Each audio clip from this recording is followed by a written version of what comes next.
Salam alaikum internautes, salam alaikum artistes du monde entier, salam alaikum partenaires, mécènes et collectionneurs.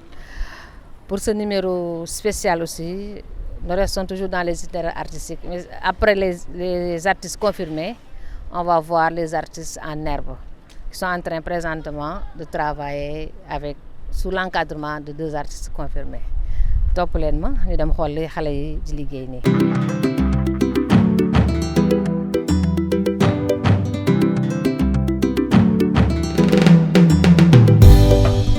waaw ñoo ngi fii ak foog naa mooy participant bi gën a ndaw ci atelier bi dañ koy bàyyi mu wax ñu moo kat noo tudd grand. Pape Demba naka. Diop. Pape Demba Diop. Pape Demba da nga ñëw participer ci itinéraire artistique yi mën naa xam lan moo tax nga bëgg a participer. C'est ma mère qui m'a dit de participer. C'est ta mère qui t'a demandé de participer. Elle t'a forcé ou bien ça t'intéresse aussi? Non, il ne m'a pas forcé. Ça t'intéresse seulement. Et qu'est-ce qu'on vous a demandé de faire? Quoi? Qu'est-ce qu'on vous a demandé de dessiner? Je vois que tu es en train, je ne sais pas si c'est une voiture ou... C'est une voiture. C'est? Une voiture de course. C'est une voiture de course. On vous a demandé de faire une voiture de course ou c'est un choix?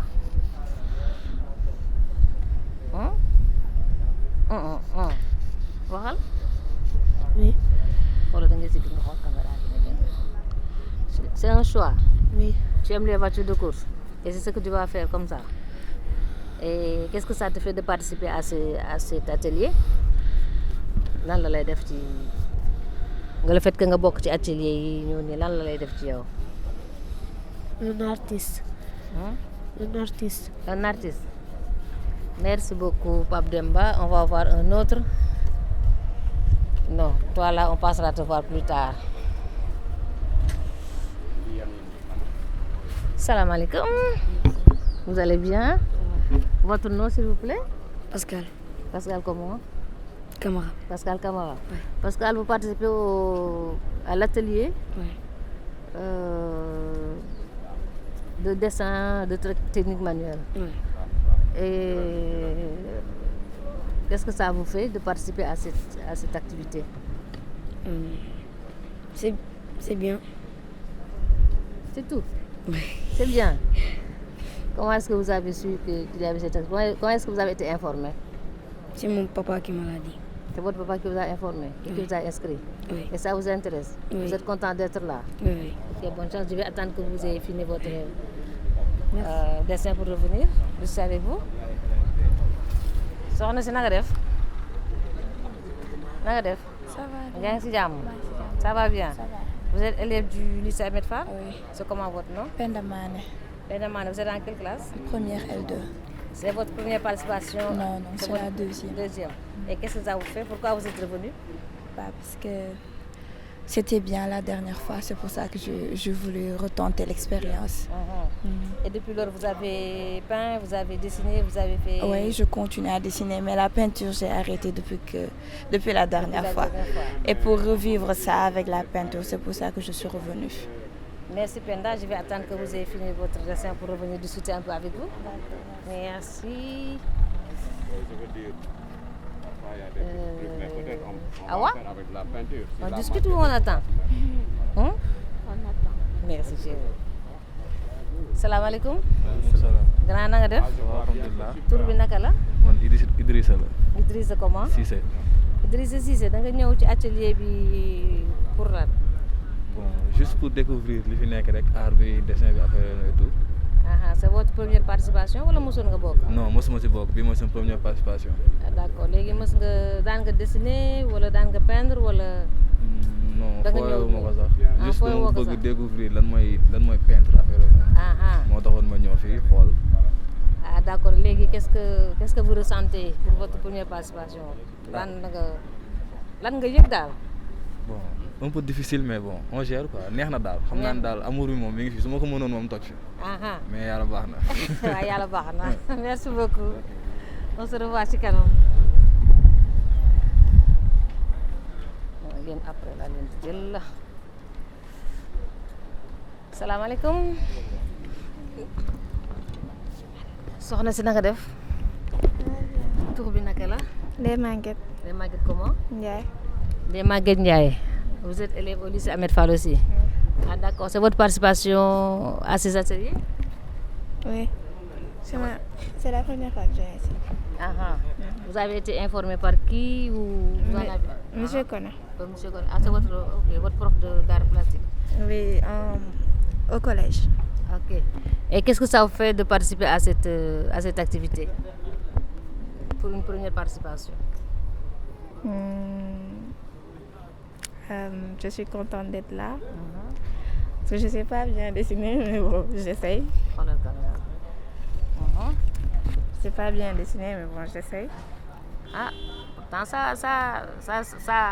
bon, ça a l'air de bien commencer. Je ne sais pas ce que ça va donner après. D'accord. D'accord, on reverra. C'est tout.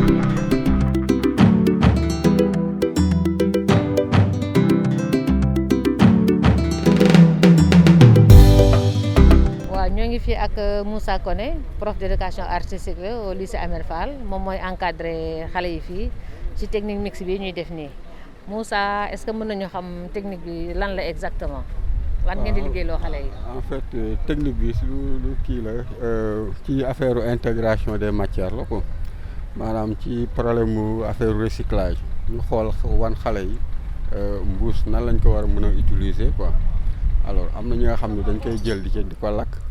ñii di laxas di ci defar ay sculpture ñoom comme tey ay support yu kii leen jox support papier ñu demandé leen cette fois-ci au lieu ñuy laxas wala ñuy lakk léegi ñoom ñuy coller ñu dessiner après di dagg di coller waaw technique boobu nag c'est tout simplement pour participer quoi ci les techniques de recyclage pour lutter en fait à la pollution de l'environnement quoi. technique boo yàgg defar la wala technique booy essayer la nii.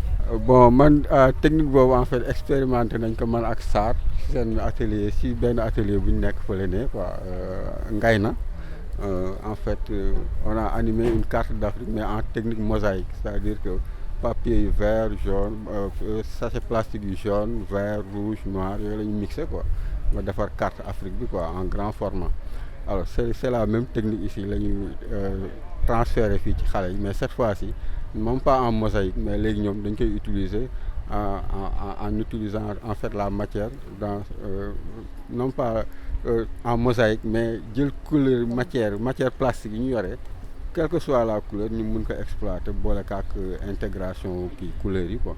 léegi au lieu ñuy utiliser plastique yi maanaam au lieu ñuy utiliser couleur dans un premier temps plastique yi la ñuy jël daal couleur boo soxla couleur boo war a jël en peinture da nga koy jël ak sachet plastique yi. waaw non bi pas dañu bëgg cette fois-ci mën nañu utiliser benn couleur léegi nag suñuy liggéey décide bi maanaam di intégrer kii plastique bi ak peinture bi laa ñu xool léegi yan couleur la ñu mën a boole ak couleur plastique yi ñu utiliser quoi.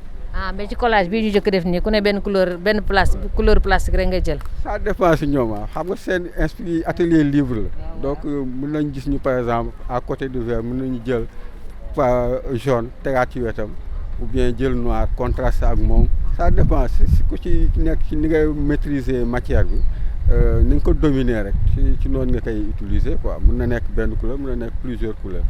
waaw da ngeen jël sachet plastique yi en guise d'exemple rek. wala comme ni ngeen jëlee sachet plastique mënoon ngeen ko jëlee beneen matière. beneen matière yooyu je veux dire bu mu nekk ci environnement boo xamante ne ko daal day yàq. lépp loo xamante ne ko lu ñu sànni la lu ñu mën recycler yëpp ngeen jël wala. tout waaw lépp lu ñu mën a recycler rek ba ci dàll yeeg yëpp dàll yi même les chaussures en plastique là mën nañ ko utiliser aussi bouteille eau de javel aussi mënoon nañ ko utiliser dagg ko coller ko après intégrer ko. c'est en fait le même processus quoi. ah d'accord yéen maanaam daal environnement daal ngeen di xeexal daal. waaw ci environnement daal la ñuy xeex surtout ak sama waa jële El Hadj Sarr bu Force Soppi moom aussi ci registre boobu la nekk quoi. merci beaucoup dégg ngeen li El Hadj Moussa wax ci recyclage bi mu bëgg def ci technique mixte bi muy def ak xale yi tout à l'heure daañu waxtaan ak moom waxtaan ak beneen animateur bi pour ñu gën ñu expliquer en tout cas technique bii ñu def technique mixte bii ñuy def. plastique bi ak peinture bi. waaw bi ñu waxtaanee ak Moussa Koné ba pare dañuy ñëw ci Assane Sarr Samba Sarr plutôt excusez-moi moom mi nga xamante ne ko nag moom recyclage mooy spécialité am bañ na ba devise am mooy for soppi maanaam loo for loo ramassé nga soppi ko boo foree verre bu yàqu verre bu ñu sànni moom mu joxaat ko une seconde vie mu nekkaat leneen dañuy bàyyi Assane mu expliquer ñu tuuti moom tam ci li muy liggéeyloo xale yi lan la. waaw salaamaaleykum ñu ngi kontaan di ñëw si atelier voilà itinéraire des artistes itinéraire artistique de Saint-Louis donc atelier bi regroupé 18 élèves donc ñu ñëw tey fas yéene def atelier d'art plastique donc art plastique bu ñu ko waxee nag lu yaatu la voilà parce que lépp lu ñuy liggéey ci loxo loo xam ne art la rek art plastique lañ ko mën a wax. donc sama côté man sama participation donc tey atelier bi dañ ko xëcc ci wàllu création ndax bu ñu leen daal création je pense que création moo tax ñuy sélectionner les artistes wala bu ñuy def atelier aussi création moo tax donc création bi tey création libre la maanaam kenn ku nekk da nga def li nga xam ne mooy sa xalaat mais ci wàllu environnement parce que environnement mooy li nga xamee ni si tey ñun ci la ñu ne waaye am na yeneen yu ci ne. donc ñu bàyyi kenn ku ne thématique bi nga créé yow li nga xam ni moom nga bëgg a def mais ci biir loolu dañuy indi ay matériaux am na peinture am na colle am na plastique yi nag moo nekk plastique yi nga xam ni en fait moom mooy traîner ci dëkk bi moo bëri ci dëkk bi moo jaaxal maanaam adduna bi muy plastique léger donc plastique léger bi aussi man en tant que artiste environnementaliste sama combat yëpp c'était pour donner des solutions à travers les plus petits. Donc donner des solutions et en même temps sensibiliser et dénoncer parce que l'art aussi peut être utile ci côté boobu donc c'est pour cela à chaque fois fu ñu dem ci ay atelier dañuy bëgg lool utiliser matière bi pour donner sa finalité et puis leur donner de la valeur c'est-à-dire ñi nga xam dañuy participer ci atelier bi ñu mën a gis ni ñun kat mbuus yi di taxawal ndekete et ça coûte rien on peut l'utiliser dans l'art quoi. donc looloo tax aussi tey ñu jël les plastiques légers là di ko intégrer ñoom ñu koy intégrer ci seen i biir œuvre quoi parce que c'est possible. waaw c'est li nga wax moom c'est très important parce que dañuy tere déjà plastique yi ci dëkk bi présentement donc xale bu ñu gisee plastique yi au lieu ñu ko daan sànni wala di bàyyi xar yi di bàyyi may sax de façon générale di ko lekk wala muy am indi mbalit yoo xamante ni ko amaluñu benn njëriñ. yow am nga noo transformé loolu yaa ngi koy transformé xëy na du plastique yi rek du sachet plastique yi rek canette yaa ngi fi boîte yaa ngi fi lu bare ngi fi Sarr est-ce que mën nga ñu expliquer concept for soppi voilà donc concept for soppi moom mi ngi juddu presque en 2012 lu tax mu juddu ndax tubaab dafa ne si tu veux mieux danser dans sa langue donc for soppi wolof la ramasser et transformer maanaam nga for dara soppi ko for bi nag mën na doon maanaam nga for ko ci suuf wala nga for ko ci biir kër gi mu nekkoon loo moomoon wala boog nga amee ko ci amin bu yomb ndax loolu mooy for léeg-léeg sax nga jënd dara mu yomb loolu ñu laaj la yow lii loo ko jënde nga ne nangam laa ko jënde ñun la danga ko for donc for bi concept le mot for boobu ci wolof maanaam ni ngay récupérer ni mu lay yombe loolu mooy for bi donc soppi bi mooy sopparñi c'est-à-dire amoon nga par exemple yére boo xam dafa weexoon nga cuub ko mu ñuul donc loolu moom mooy concept for soppi quoi loolu mooy for soppi.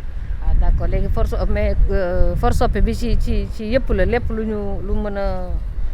ñu sànni la wala lépp lu nekk luy lutter contre wala pour un sain environnement. waaw for soppi moom c'est une manière globale. lépp loo xam ne da nga koy for ndax mën na nekk sa alal comme ni mu la ko waxee ci biir kër gi génnul kër gi de yow la nga xam da nga ko utiliser woon ci dara mu dem ba nga pare ci loolu nga jël ko utiliser ko ci leneen donc mais amin bi moo yomb moo tax ñu ni for donc soppi bi moom mooy li nga koy changer mu nekk leneen mais yemul ci mbuus yemul ci canette yemul ci leneen et puis il est valable pour tout le monde ndax boo xoolee képp kuy même médicament yi ñuy kii sax dañ leen di récupérer bois bi ñuy defaree ay lal mais dañ koy récupérer dans la nature donc la nature c'est très important moo tax ñu créer le projet For Soppi pour protéger la nature contre tout ce qui le dégrade donc For Soppi c'est d'une manière générale quoi. ah d'accord waaw li nga wax moom am na solo parce que bu fekkee ne ko ñëpp comprendre nañ sa concept amaana daañ dem ba mbalit dootul amati parce que lépp lu nit ñu yaakaar ni baaxatul rek dañ koy jox une seconde vie waaw mbuus bu ñu transformé def ko leneen ñoo xam am na ñu ci defar ay sac am na ñu ci defar leneen xale yi présentement nii ñu ngi ciy defar ay tableau donc mangoog baaxul woon ba ñu sànni ka mais ni ko xale yi utiliser léegi utile na te loolu moo tax concept bi en tout cas am importance et que muy concept boo xamante ni ko war nañ ko gën a élargir war nañ ko yokk ci niveau bu gën a élevé ba ñëpp bu gën a kawe mangoog ba ñëpp xam ni mbuus plastique yu ñuy sànni wala poubelle yu ñuy sànni yëpp nga xam dëkk bi yëpp dafa yàqu mën nañ ko transformer autrement xëy na am na ñeneen ñuy transformer tamit mais transformation bii nga xamante ne ko day jël en xale yëpp dañ ci bépp nit niveau boo âge boo mënti am mën nga ci liggéey mën nga ci dara boo foog naa ne moo gën a am njëriñ daal waaw dëgg la wallaay dëgg la li nga wax ni moom dëggal na wax ji lool for soppi à chaque fois sax damay wax ni man damay rêver sax dem ci conférence pour mieux expliquer waaw dem ci ndaje foo xam ni yaa que des intellectuels te lu mu néew ne maa ngi koy def sax mais dafa des pour gën a expliquer le concept for soppi parce que ñu bëre dañ koy dégg rek ñàkkal ko fayda quoi renvoyer ko ci côté boo xam ni daanaka côté ku guddul xel la quoi mais non c'est tellement riche parce que les gens de l'Europe le font les gens de l'Amérique le font les gens de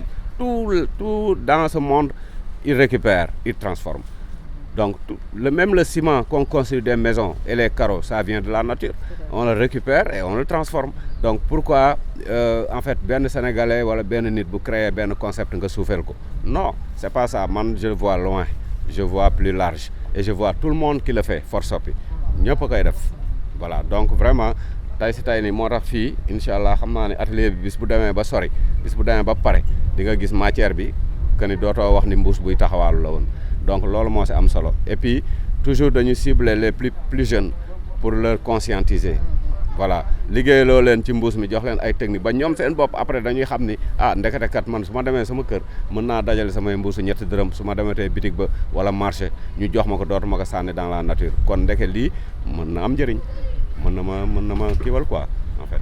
waaw dañuy wax ne booy sensibiliser da ngay jaar ci xale yi parce que boo jaaree ci xale yi ñoom ñooy dem ci kër gi relayer ko wax ko papa yi wax ko yaay yi te li ci gën a neex mooy xëy na ñëpp mënuñu am peinture par exemple mais boo gisee mbuus bi moom ñëpp ko mën a am à tout moment donc saa yoo gisee mbuus nga war defar sa tableau mën nga jël mbuus bu la neex nga defar ko mën nga jël mbuus bu la neex doo utiliser tableau doo ci taq doo ci def dara donc concept boo xamante ne ko daal comme ni ma ko waxee woon concept bu ñu war a fonk la concept bu ñu war gën a génne gën a sensibiliser ni gën ko jëmmal ni nga ko waxee ba mu romb fi ñu nekkoon nii waaw donc en tout cas maa ngi lay remercier bu baax di xaar résultat yi pour ñu xool nag au moins ñu jël benn liggéey ci xale yi ñu gën ko toj merci beaucoup Sarr ñoo ngi fii ak yaayu benn participant foog naa ne participant bi gën a ndaw la mu ànd ak doomam ñëw xale bi bokk ci activité bi ma bàyyi mu présenté wu wax ñu lu tax mu ñëw ànd ak doomam. asalaamaaleykum maa ngi nuyu kenn ku nekk ci turam santam man maay yaayu participant bi gën a naw bi tudd Pape Demba Diop donc c'est que moom depuis la naissance dafa nekk xale bu léegi donc c'était seule occupation boo xam ne mën na ci concentré wu sans pour autant mu déranger wala mu tëb di def yu kenn xamul moo tax daal à chaque fois damay wut ay feuilles jox ko mu dessiner moo tax tout le temps damay dem seeti comme Karim maamam la parce que Karim sama nijaay la sama rakku papa la tout le temps ci moom laa koy yóbbu mu dem di xool passion am la daal moo tax ma encouragé ko ci daam bi yaayu Pape Demba wax na lu am importance wax na lu am njëriñ xëy na parents yëpp bu ñu ko déggee amaana daañu ci bàyyi xel moo di ni Pape Demba depuis mu ne xaleel dafa léegi mais boo ko joxee crayon feuille mu concentré wu ci toog jàpp njàmburam ba fi mu nekk nii affaire bi passion la ci moom maanaam képp ku yor sa xale bu léegi rek dégg ngeen tuyau bi leen astuce bi leen yaayu Pape Demba jox saa yu ngeen amee seen doom bu léegi rek jox leen ko loolu xëy na am na bare na sax yaay yu koy def mais c'est important léegi nga ñëw gunge ko. yow lan la lay def le fait que nga ànd ak sa doom pas parce que dafa lii xam naa moo tax nga indi ko mais xëy na am yow sa bopp am na loo ci gis. lu tax nga bëgg sa doom non seulement mu ñëw mais nga gunge ko ndax mënoon nga ko bàyyeeg Pape Karim rek ndax Karim maamam la mais yow yaa ànd ak moom ñëw taxaw di ko assister loolu. moo xëy na tamit man yaayam man ci sama bopp dessin neex na ma quelque chose boo xam ne neex na ma moo su ma gisee sama doom di ko def lu dul encourager kese rek laa mën a def daal je sais pas ndegam dina ko continuer wala déet mais daal man je fais mon rôle en tant que parent daal.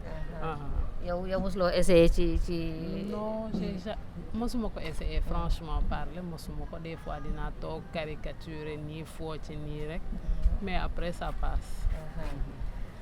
merci madame Diop ñu ngi lay remercier bu baax vraiment di rafetlu sa teewaay parce que xëy na Pape Demba nga indi ndax yaayam mais xëy na am ñeneen ñoo xamante ni ko dañuy gis seen yaay à travers vous muy doon lu neex daal ngay liggéey sentir say parents ci gannaaw dafa neex ci xol donc ñoo ngi lay ci remercier bu baax espérons que ni Pape Demba d'ici 10 ans en tout cas dana nekk artiste bu ñëpp di wax dana topp tànku maamam Karim bu baax a baax.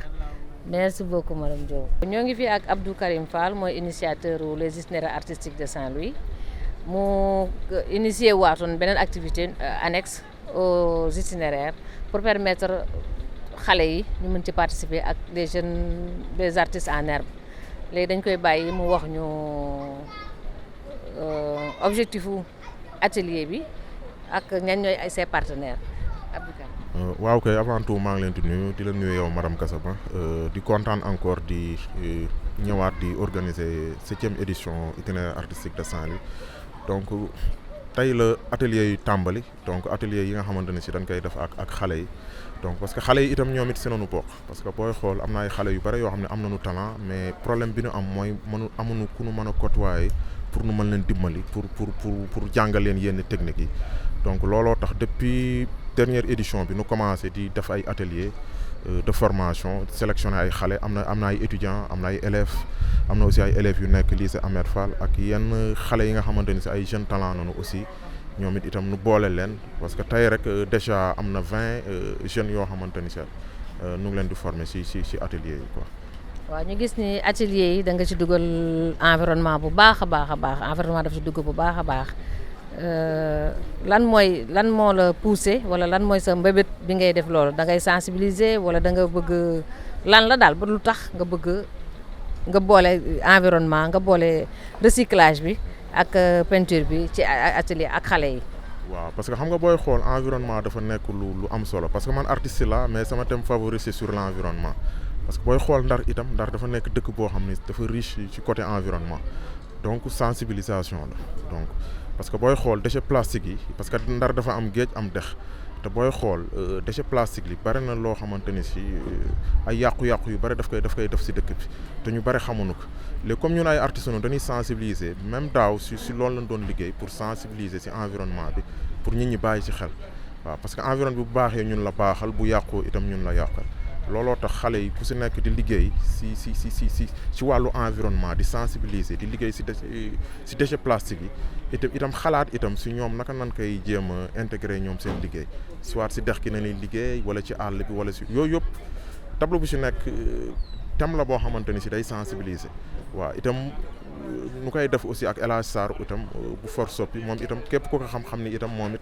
xeexam du mas a jeex si wàllu environnement waaw booy xool sax expo bi booy dugg am na benn gobi bu mag benn gobi poisson boo xamante ni si mi ngi nekk si buntu CRDS boo xam ne El Hadj Sarr moom moo ko defar donc gobi boobu nekk na loo xamante ni si poubelle la mais poubelle bi dañ ko def ci forme jën maanaam day lekk ay plastique maanaam booy sànni ay plastique si gémminu jën bi lay lekk si lay jaar pour mën a dugg si biiru jën bi loolu itam beneen côté de sensibilisation la boo xamante ni si itam pour que nu dajale lépp loo xamante ni si ay seau plastique la ay paan pour mën ko dugal si gobi boobu léegi nag bu ñu ko dajalee ba mu bari dañ koy jël ñu jox ko ñi nga xamante ni si dañ koy exploiter kooku itam beneen anam la boo xamante ni si itam pour protéger sunu wàllu environnement. loolu lu initiative bu rafet la étant donné que wax naa ko léegi ak Sarr booy sensibiliser mag da nga koy jaarale ci xale yi donc xale yi ngay liggéeyal nii nga wan leen ñoom tamit ci activité bi la ñu bokk xëy na exposition bu mag bi mag ñi rek la woon mais bii ñoom tamit exposé guñu mais mën nañ ci liggéey ñëpp mën nañ ci bokk muy initiative bu baax buñ lay remercier di la ci féliciter bu baax a baax liggéey bi xale yi def ci pour lan la après pour exposition la wala da nga leen wala dañu atelier noonu rek après ku ne dem sa yoon. non liggéey bi mën naa ne si ñaar ba si ñetti anam parce que bu njëkk bi mooy déjà dañ leen di jàngal ku si nekk am nga xam-xam boo ñëwee mais ñun fi fekk ay kàngam lañu ñoo xamante ni si parce que Moussa Koné mi ngi fi moom prof art la au lycée Ahmed Fall El Hadj Sarr moom wàllu woowu kenn dootu ko natable bari na ay atelier yoo xam def na ko si école yi université si lycée yi créé na sax benn centre boo xamante ni si day former ay xale donc ma lëkkaloo ak ñooñu pour que ñoom déjà xale yi dañuy ñëw parce que xale yi ku si nekk dañ leen sélectionné si fi nu nekk moo xam université nu nekk wala si lycée yi wala ñi nga xamante ni si ay jeunes talent nu sélectionné leen boo boolee nombre bi 20 xale noonu donc léegi ñoom ku si nekk dafa ñëw ak sa xam-xam léegi fekk fi ñoo xam dañ leen di former am lu leen dolli léegi œuvre yi ñuy réaliser dañ koy exposer donc ab itinéraire bi après ñoom dañuy exposer œuvre yi bu ko defee nit ñi dañuy mën ñëw di ko xool ñoom itam bu ko defee nu mën a inviter ñi nga xamante ni aussi seen parents yi la itam ñu xool itam ñu si réaliser te atelier bu am solo la parce que bi nu mujj def en 2019 am na benn xale bu si nekkoon Amina Diop donc Kalidou Kassé bi muy feetee 40 ans mi concours peinture bu mu lancé woon xale boobu moom moo jël premier prix bi kon mooy wane que ni kon atelier yi am na solo te Ndar la dëkk te daf ko def ak ay artistes yu mag yu nekk à Dakar te moom xale la moom moo jël premier prix bi te bokkoon na si dernier atelier yu ñu defoon en 2019 voilà.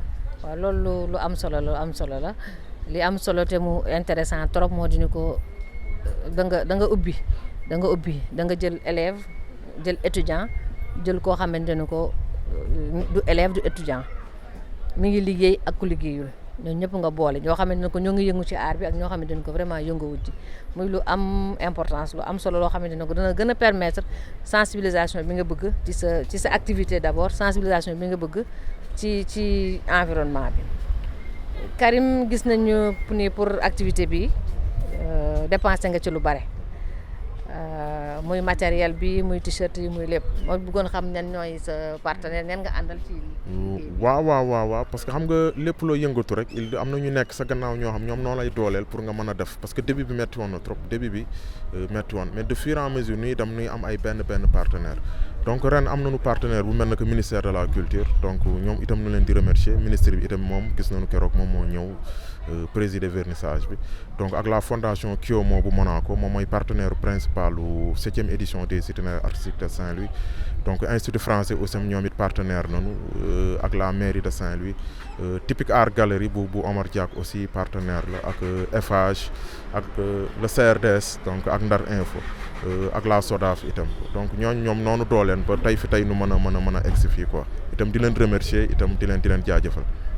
waaw ñun tamit ñoo ngi remercier partenaires yëpp ndax amaana bu ñu jàppalewul woon liggéey bi du am bu ñu jàppalewul woon nekkul woon ci gannaaw Karim comme ni ñu ko waxee duñu yegg fii ñu yeggam ñuy jolli di la remercier Karim di la encourager di la souhaiter bon vent ci activité bi parce que am na importance trop pour la ville de Saint-Louis am na importance trop pour les artistes plasticiens du Sénégal de façon générale surtout que ren da nga boole benn waa Mauritanie donc muy lu am njëriñ ñoo ngi lay gërëm di la encourager bu baax di yaakaar ne yeneen kii daañu ñëwaat yeneen édition dina ñëwaat am nga loo war wax. waaw et puis ren itam innovation bu mag bi nu def mooy site internet bu nu créé mettre ko en ligne muy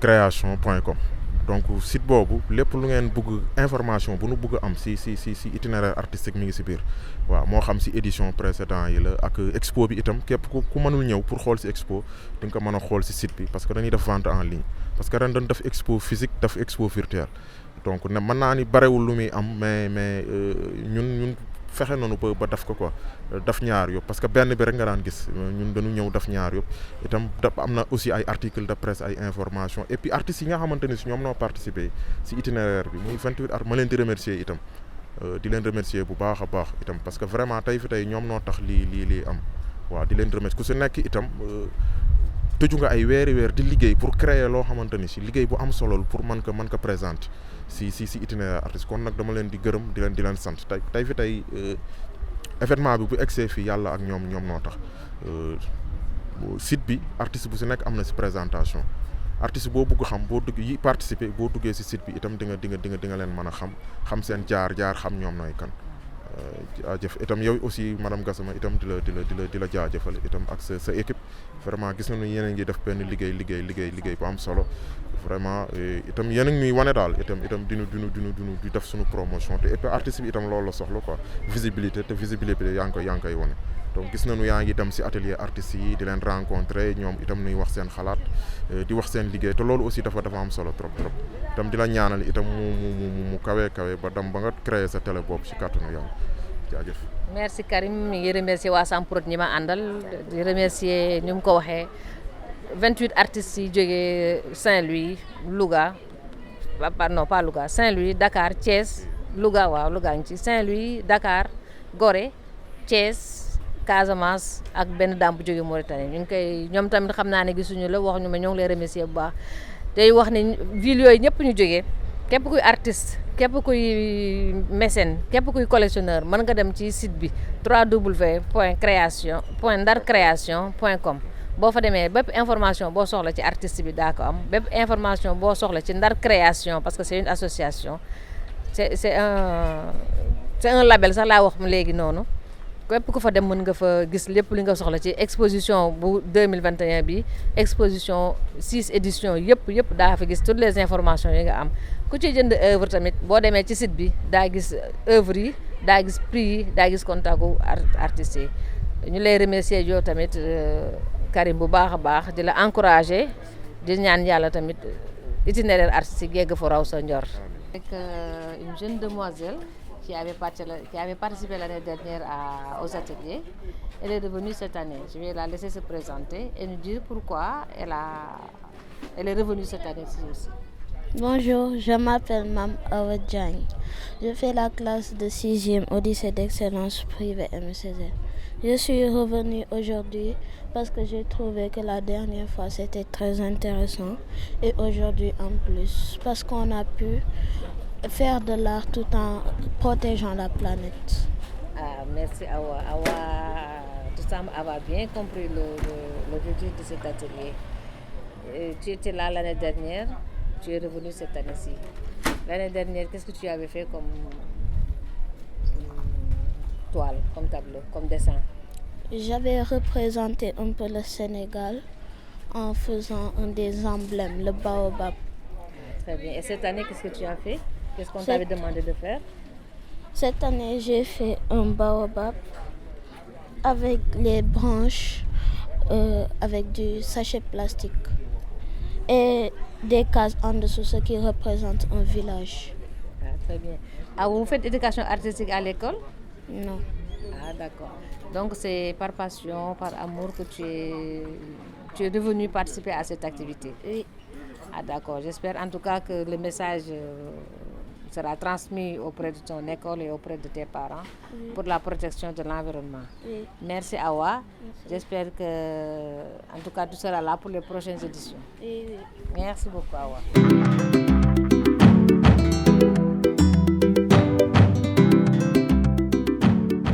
Voilà, nous avons un itinéraire artistique avec coup de pinceau 2.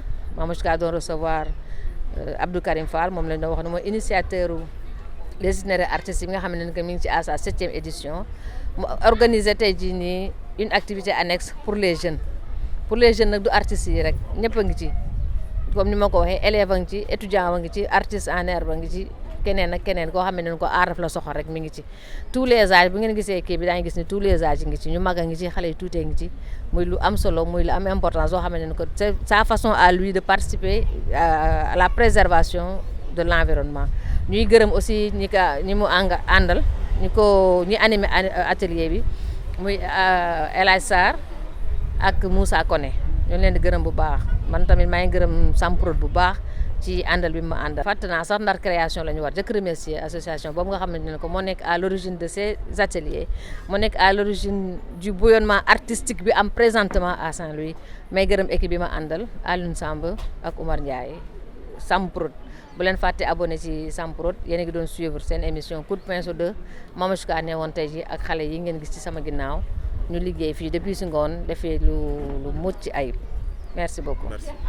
Cours PSO2